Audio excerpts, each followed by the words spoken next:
Так, Руслан, сенің жасап жүрген дұрыс па мынау? Мектепке не үшін келесіңдер сендер? Сендер мектепке білім алу үшін келесіңдер ғой? Осындай тәртіп бұзу үшін келесіңдер ма? Күштерің тасып бара жатса көрсетсіңдерші басқа жағынан. Білім жағынан көрсетіңдер. Немесе спорт жағынан көрсетіңдер. Не мынау енді ұрып соғып жатқандарды өзіңнен кішкентайлар. Сен осы тірлігің үшін жасөспірімдерге арналған түрмеге баратыныңды білесің бе? Жаныңа күй сыйлап бақыт уайым берме.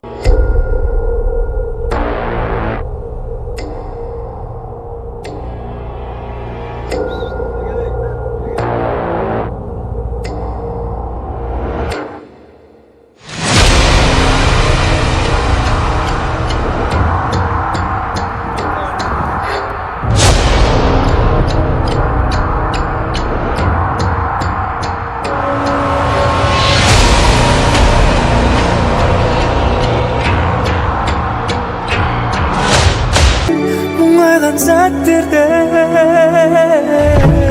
жардан биік құлатпасын, жаратқаным сұлатпасын ешкімді. Өткінші өмір бұлғамасын, өкінішпен ұрламасын.